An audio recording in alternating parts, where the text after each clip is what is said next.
ვიდეო თამაშების მოყვარულთა ივენტს თავისუფალი უნივერსიტეტის დიღმის კამპუსმა უმასპინძლა. Game Jam-ი ასე ქვია ივენტს, სადაც ვიდეო თამაშების მოყვარულები იკრიბებიან და ვიდეო თამაშების პერსონაჟების პერფორმანსებს აკეთებენ.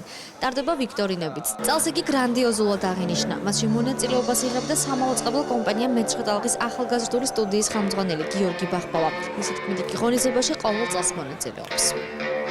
ეს იყო ორდღიანი სასწაული ჩემნაირი ადამიანებისთვის, რომლებიც მთელი ცხოვრების განმავლობაში ფაქტი ცხოვრობდნენ იქ. Cosplay show იყო ძალიან მშვენიერი, ვიქტორინებიც გაიმართა პირადად მეც გავათამაშე რამდენიმე თამაში. წელს გამორჩეული Game Jam იყო იმით, რომ 50-ზე მეტი პერფორმანსი ჩატარდა. Cosplay show შემოწმება მიიღო 50-ზე მეტმა მონაწილემ, არა მარტო ვიდეო თამაშებიდან, იყო ფილმების პერსონაჟები, ანიმეს და ასე შემდეგ. ანუ იდეალური იყო წლევანდელი Game Jam-ი, ყველაფრით ჰქონდა გრანდიოზული დაჯილდოვება, ფეიერვერკი და ვფიქრობთ, რომ მომავალ წელს მომავალ Game Jam-ზე ტელეკომპანია მეცხრე ტალღის სახელით მეც მივიღებ მონაწილეობას cosplay-ში და მცირე პერფორმანსსაც აუცილებლად შემოგთავაზებთ. ორგანიზატორების ინიციატივით Game Jam-ი ზაფხულში ისევ ჩატარდება.